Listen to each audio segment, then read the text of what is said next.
Donc Anne Schmitt, directeur de recherche au CNRS, directrice de la Maison de l'Orient et de la Méditerranée à Lyon, et Caroline Chamou, archéologue, ayant fait ses études à l'Université Lyon 2, c'est ça? Et puis donc, voilà. Elles travaillent ensemble sur ce sujet. Donc voilà, je vous lis quand même le titre. Clarianus Viviorium. Non, pardon, Viviorum. Et Viriorum. Ah, c'est un... Pardon.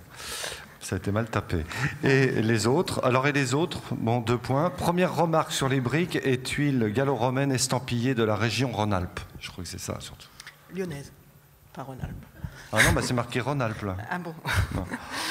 Bien, donc on revient à la période gallo-romaine et on s'intéresse donc à de la terre cuite, en l'occurrence les briques et les tuiles qui portent des marques dans la région Rhône-Alpes. Alors ce travail a pour origine le master de Caroline Chamou, ici présente, qui va vous présenter la première partie, qui a fait l'inventaire des marques dans la région, sous la direction de Jean-Claude Béal, qui a ensuite repris le dossier, vérifié certains éléments épigraphiques, et ensuite nous avons lancé une campagne de prélèvement systématique sur ces objets pour pouvoir faire des analyses chimiques et essayer de réfléchir aux aires de provenance de ces objets.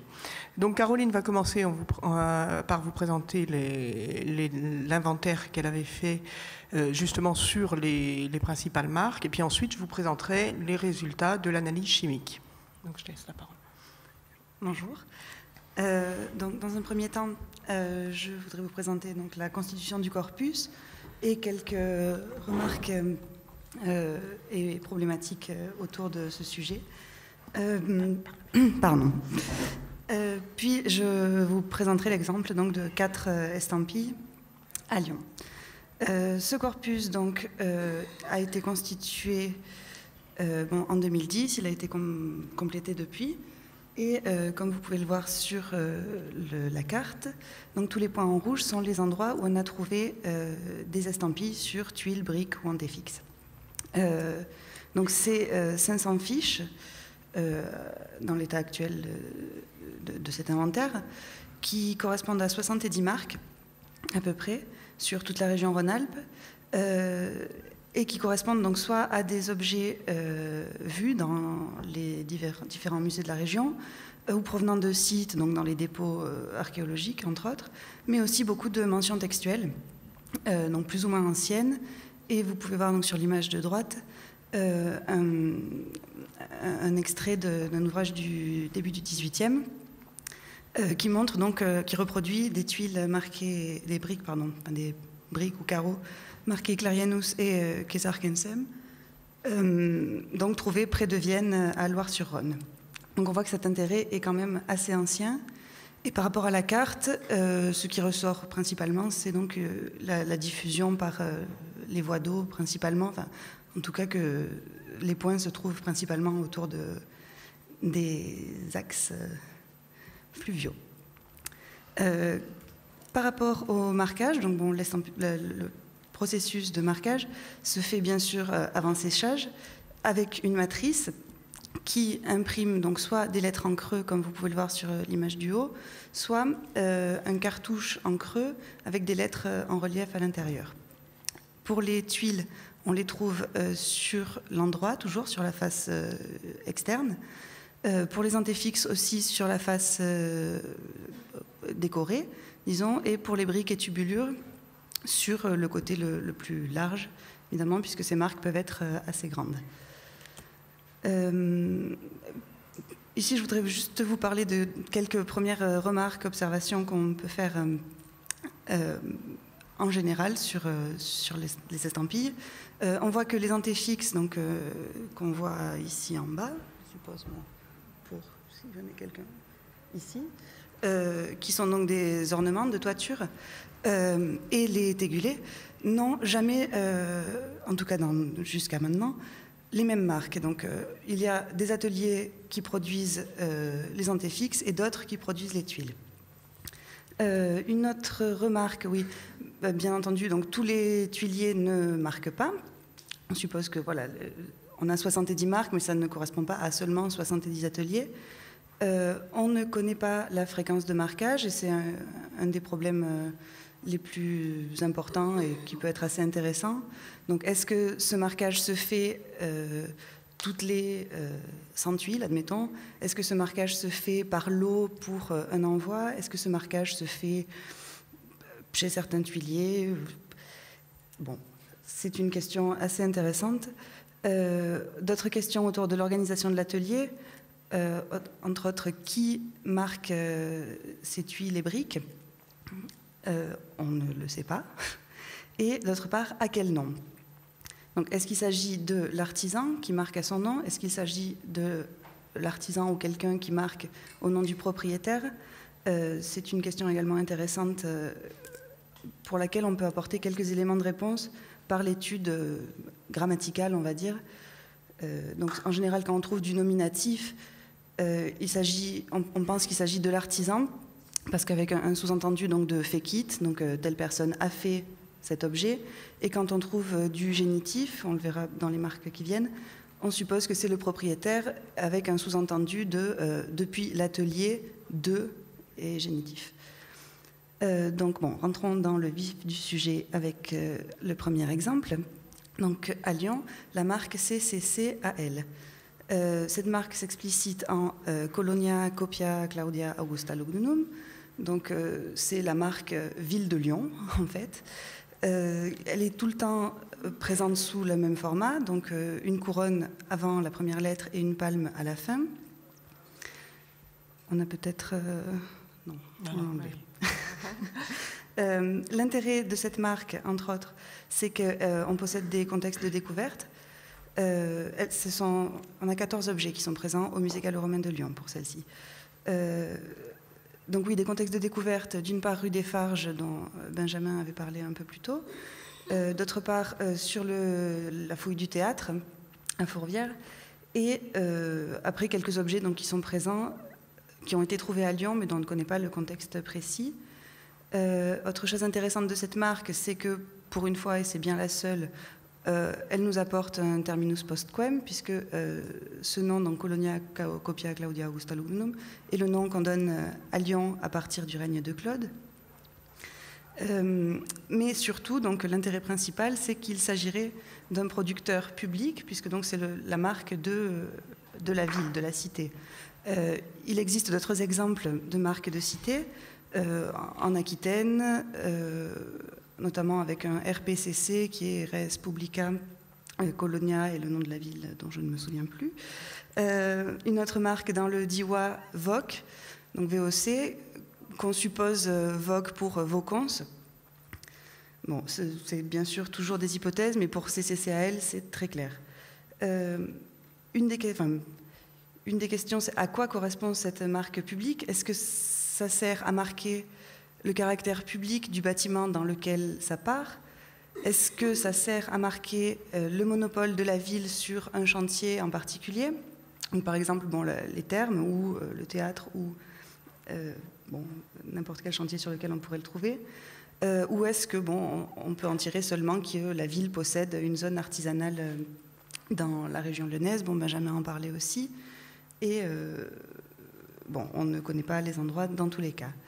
Et concernant le monopole de la ville sur les chantiers, on a tendance à ne pas privilégier cette hypothèse, puisque rue des Farges, sur ce site sur la fouille des thermes, on a cette marque, mais on a également la marque Clarianus et la marque Wirirum qui sont présentes au même endroit. Donc il peut toujours s'agir de réparation, de choses, de perturbations, mais il semblerait qu'elles coexistent à un moment donné. Et donc la diffusion de cette marque est assez claire. Lyon, voilà. Donc c'est assez intéressant aussi, on le verra plus tard pour la partie analyse. Donc je passe directement à la seconde marque, qui est celle qui a sans doute fait couler le plus d'encre pour notre zone d'études et les périodes qui nous intéressent, la marque Clarianus. Il y a une abondante littérature, entre guillemets, bon, parce que pas non plus énormément d'ouvrages sur les estampilles, mais en comparaison, c'est cette marque qui a le plus intéressé au fil des siècles. On l'a vu un peu plus tôt donc, sur l'image du début 18e. Elle a intéressé parce qu'il y a de nombreuses découvertes, vous le verrez juste après sur la carte de diffusion, et une importante diffusion en fait à très large échelle. Donc on a longtemps cherché les ateliers de Clarianus, on continue d'ailleurs à les chercher. Bon, pour nous, l'intérêt principal de cette marque, c'est qu'elle constitue quand même à peu près 50% de notre corpus, entre mentions textuelles et objets vus, c'est-à-dire quelques 250 objets Clarianus donc, sur la région. Présents sous différentes variantes, puisque donc, on le verra aussi très rapidement, nous avons Clarianus, Clariana, il y a plusieurs déclinaisons de cette estampille.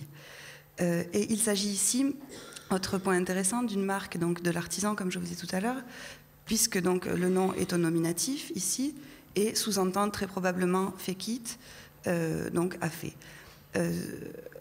Cette insertion du fékite n'est pas de mon fait. On a d'autres exemples de marques, par exemple Adi qui termine par F, donc bon, le fékite existe.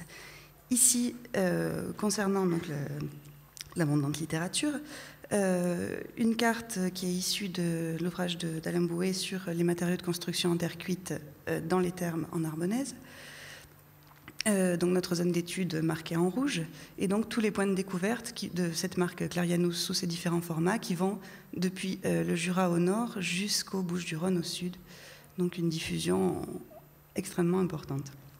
Et les zones de concentration qu'on voit donc à la fois ici autour de Vienne et ici autour de Vaison, sont des zones où on a pensé que pouvaient se trouver les ateliers de Clarianus. Donc ici une carte avec la reprise donc, des sites trouvés par Bouet et complétée par notre inventaire, donc toutes marques confondues aussi de Clarianus, et une liste en bas, exhaustive pour, semble-t-il, des marques de Clarianus, donc Clarianus, Clariane, Clariana, Clarianomada et Clarianus Adeki Alpine. Sur cette dernière, juste quelques mots, on suppose, entre autres, bon, voilà, c'est une hypothèse qu'on retrouve assez souvent, que cette marque Clarianus Adeki Alpine serait l'origine de la marque, puisqu'on aurait un Clarianus fékite, donc toujours Clarianus afé, et Adeki Alpine, donc à mettre au génitif, dans l'atelier de Decus Alpinus. Decus Alpinus est quelqu'un qui est connu, une famille, disons des notables connus autour du lac Léman, par l'épigraphie. Donc sur cette marque, cette dernière marque Clarianus Adeki Alpine, on aurait à la fois le nom de l'artisan et du propriétaire. Bon, et une diffusion, donc oui, toujours très large comme on peut le voir. Donc revenons à Lyon, pour lequel donc, on a étudié quelques objets en contexte et pour lesquels on a pu distinguer deux matrices pour la même marque de Clarianus seul, deux matrices qu'on voit bon, assez différentes par rapport à l'espacement des lettres et à la taille du cartouche. Et ces deux matrices ont l'intérêt principal de nous aider à faire la restitution de fragments, puisqu'on a beaucoup d'objets fragmentaires. Donc ici, celui-là, par exemple, qui dit Larry, qui pourrait être Clarianus, Clariana ou n'importe lequel des autres. Et donc, une fois qu'on a établi qu'il existe ces deux matrices, on teste avec l'une, avec l'autre, et d'un seul coup, c'est magique. Et donc, ça nous permet, c'est assez important parce que ça nous permet de refaire des groupes et d'utiliser finalement une beaucoup plus grande partie du corpus que ce qu'on a actuellement, parce qu'il y a très peu de marques entières. Et donc, voilà, cette même chose, on la verra au moment de l'analyse des pattes, puisque donc on a en tout cas des groupes qui sont intéressants d'analyser. Troisième marque, qui est en fait un groupe de marques en creux. Donc il y a assez peu de marques en creux. Celles-ci donc sont présentes à Lyon et au nord de Lyon, sur tuiles principalement. Et donc, bon, ce qui est intéressant ici, c'est côté épigraphique. Donc, on a les trianomina, donc c'est prénom, Vas, nomen, et puis Gédol, donc dans ce cas-là, ou Urnar ou Urnarius, les surnoms. Donc ces trianomina désignent en général un homme libre ou un affranchi, qui reprend le nom de son ancien maître, et son surnom, dans son ancien nom d'esclave, qui est un nom unique, devient son surnom. Ce qui nous intéresse donc, sur ces marques, c'est que le nom de famille, c'est Vas, donc le vase, et les surnoms, pour deux d'entre eux, sont Urnar et Ur, donc on restitue Urnarius, donc celui qui fait des vases. Donc c'est intéressant d'avoir une indication de nom de métier, d'une part, et d'autre part, ça nous montrerait le passage d'une activité potière à une activité tuilière. Et donc, on a pour hypothèse qu'il s'agirait de tuiliers affranchis qui sont désignés donc, enfin, à travers l'estampille de ces noms en lien avec leur fonction. Leur diffusion est très réduite, donc, comme je vous le disais, à Lyon, à Anse et à Lamure-sur-Azergue, chacune avec une diffusion différente, et un format également des estampilles qui est assez similaire. Tant en termes de taille que de type d'estampille en creux, qui je vous le disais assez rare. Donc on pourrait supposer qu'il s'agit d'un même groupe de tuiliers qui a un ensemble, quelque chose, soit une habitude commune, ils ont une même façon de marquer en tout cas. Et pour la dernière marque, avant de prendre tout le temps, la marque Viriorum. Donc très rapidement, côté grammatical, ici on a un génitif pluriel, donc, comme je vous le disais tout à l'heure, depuis l'atelier des virii. Virii qui est un nom assez répandu, disons connu en tout cas dans la région, et qu'on retrouve dans d'autres estampilles en Rhône-Alpes. Donc il y a des Viriana et il y a des C. viriclem et deux autres qui sont supposés être rattachés. Donc ici on désigne le propriétaire en désignant l'atelier, la gens. Et donc, même chose, on a au moins deux matrices différentes. On le voit, en tout cas ici sur l'image, entre l'image du haut et l'image du bas. Oui, si je montre, c'est plus facile. Entre celle-ci et celle-ci, on voit que la forme du R, par exemple, est assez différente. Et même chose sur celle-ci. Celle du haut est du musée de Die. Donc voilà les deux matrices. Et la diffusion est, par contre, relativement plus étendue, puisqu'on la trouve à Lyon, aux alentours de Vienne, à Die et à Aix-les-Bains.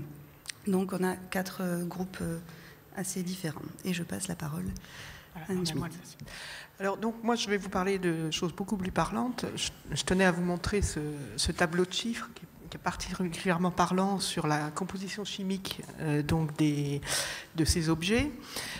Donc ce sont à partir d'échantillonnages que nous avons fait sur la région, nous avons fait des analyses chimiques par fluorescence X au laboratoire de la Maison de l'Orient et de la Méditerranée. Ça nous permet d'avoir la composition chimique globale de la céramique. Donc autant les constituants majeurs des argiles que des éléments traces qui nous permettent donc ensuite de faire des comparaisons. Il est évident que sur un tableau de chiffres comme ça, on a un peu du mal à voir au premier coup d'œil quels sont les individus qui se ressemblent le plus.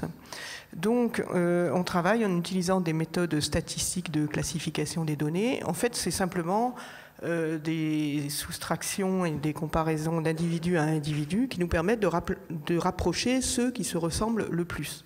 Alors tu peux mettre le suivant. Donc on obtient des graphiques de ce genre où en fait, alors je ne sais pas comment je vais le faire. En fait, on mesure les... C'est sur quoi il faut que j'appuie sur ça ?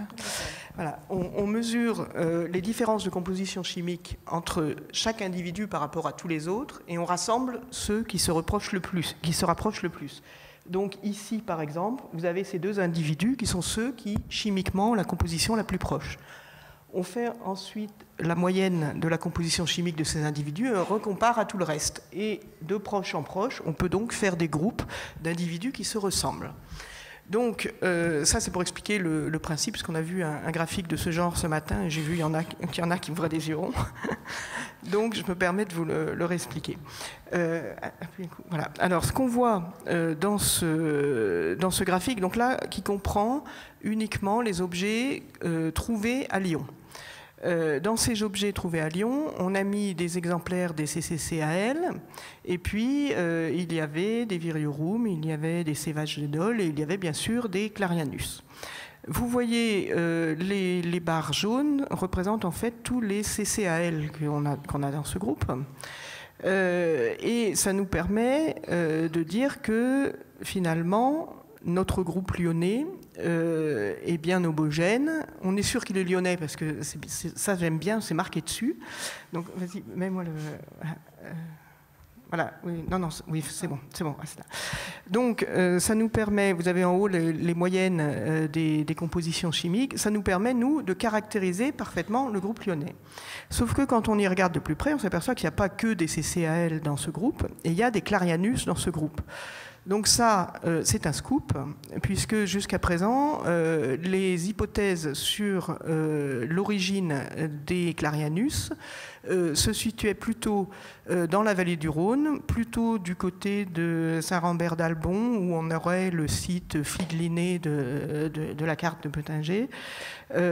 En fait, là, on est en mesure de dire, non, on a des Clarianus et des CCAL qui ont la même composition chimique et qui se classent dans ce groupe de Lyon. Donc là, on a déjà un élément pour dire qu'il y en a qui sont lyonnais. En revanche, il y en a qui se mettent par ici avec des distances assez élevées par rapport à la moyenne du groupe lyonnais. Donc les Clarianus, il y en a à Lyon, mais il y en a peut-être ailleurs. Donc ça aussi, c'est un élément à prendre en compte pour essayer de comprendre cette marque. On a ensuite regardé ce qui se passait... Voilà, on a ensuite regardé ce qui se passait par rapport aux matrices que vous a montré tout à l'heure Caroline, et on a essayé de savoir si par hasard on n'aurait pas toutes les matrices d'un côté et les autres de l'autre. En fait, non. On voit que dans notre groupe lyonnais, on a à la fois des individus faits avec la matrice 1 et d'autres faits à la matrice 2. Dans les marginaux aussi, donc ça pose aussi un problème. Que voulait dire ce marquage? Le marquage apparemment n'était pas réservé à un seul atelier. Alors qu'est-ce que ça veut dire? Est-ce qu'il y avait un gros entrepreneur qui avait plusieurs ateliers, qui utilisait la même marque? Bon là, on entre dans une autre interprétation de cette affaire. Continue. Qu'est-ce qu'on voit d'autre sur cette grappe? On voit sur la droite la petite barre en vert qui représente les individus marqués Sévas-Gédol et Sévas-Urnard, et en rouge les individus marqués Viriorum. Donc ceux-là, on est sûr qu'ils ne sont pas lyonnais. Ils s'écartent parfaitement à la fois de mon groupe de référence et de tous les marginaux. Alors on va regarder ce qui se passe pour les Sévas-Gédol et les Sévas-Urnard. Donc j'ai comparé avec d'autres marques du même type, découvertes en dehors de Lyon, et notamment à Lamure-sur-Azergue et à Anse. Donc à Lamure-sur-Azergue, c'est les points noirs, à Anse, c'est les points verts. J'espère que vous les voyez bien. Et donc, si on regarde, là, appuie, voilà. Donc, on retrouve toujours notre groupe lyonnais, il n'a pas bougé, lui, il reste bien homogène. On a toujours une série de marginaux, et ensuite, on trouve un groupe bien constitué qui comprend à la fois les Sévas-Gédol et les Sévas-Urnard, avec de légères différences de composition, mais une signature géochimique qui dit que ça vient quand même bien des mêmes types de formations argileuses. Donc là, la difficulté maintenant, c'est de savoir où était cet atelier, c'est-à-dire qu'on sait que c'est pas du Lyon, on sait que dans ces groupes-là, j'en ai un qui vient de Lyon, deux qui viennent de Lyon, et puis j'en ai qui viennent d'Anse et j'en ai qui viennent de Lamure-sur-Azergue. Est-ce que c'est dans ce coin-là qu'il faut chercher l'atelier? Pour l'instant, j'ai pas d'autres éléments. Donc ça, c'est aussi l'enquête qui nous le dira un peu plus tard, si on retrouve d'autres marques pour essayer de cibler la zone de production. Ensuite, si on s'intéresse à nos Viriorum, là, on a comparé avec des exemplaires qui ont été trouvés à Die. Alors, tu peux mettre... Qu'est-ce qu'on voit sur cette classification? On retrouve toujours notre groupe lyonnais, on retrouve toujours... Non, t'es parti. Voilà.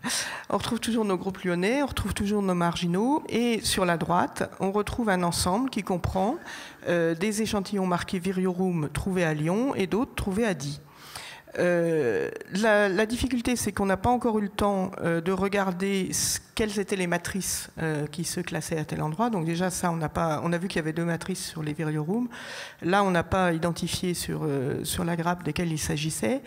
Un autre problème que j'ai, c'est que les exemplaires que j'ai analysés viennent du musée de Die, mais viennent des collections anciennes de Die, pour lesquels en fait la provenance n'est pas du tout assurée. Donc là j'ai un problème, j'arrive à mettre en relation des individus que j'ai à Lyon et des individus qu'on a trouvés au musée de Die, mais je ne sais pas d'où viennent ces collections anciennes de Die. Donc là, si on a de la chance, ça vient de Die et ça nous donne peut-être une idée de l'origine. Sinon, finalement, on perd un élément de localisation. Donc ça aussi, c'est lié à l'histoire des collections du musée de Die. Là, pour le coup, il faudrait échantillonner en Drôme pour voir si on a d'autres Viriorum dans le même secteur qui nous permettraient d'élucider la question.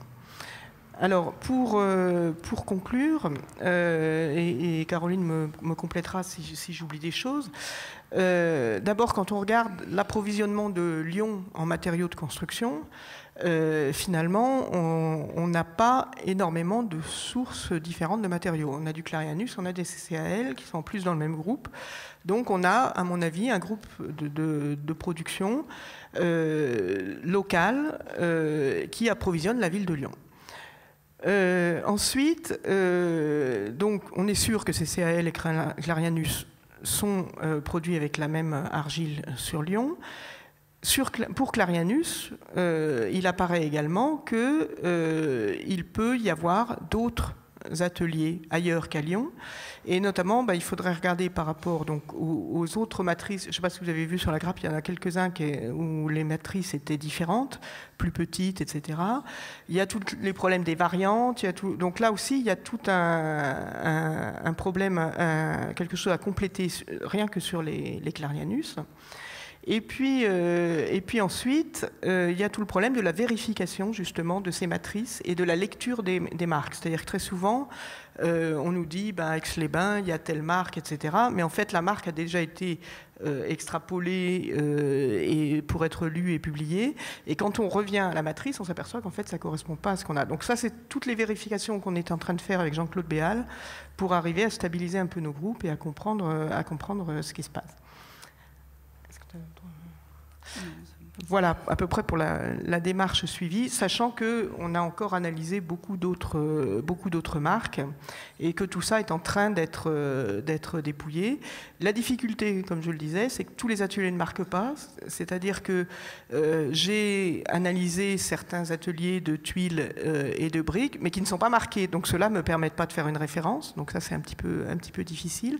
Si on regarde mon groupe de Lyon que j'ai mis en évidence là avec les CCAL, finalement, par rapport aux autres argiles que j'ai sur Lyon, ça constitue un groupe un peu différent parce que la préparation de la pâte est différente par rapport aux céramiques, etc. Donc, à chaque fois, on redécouvre des nouveaux groupes chimiques. Donc, de là, la difficulté du dépouillement. Donc, c'est une première étape dans le dépouillement de toutes ces données. Je vous remercie, Anne.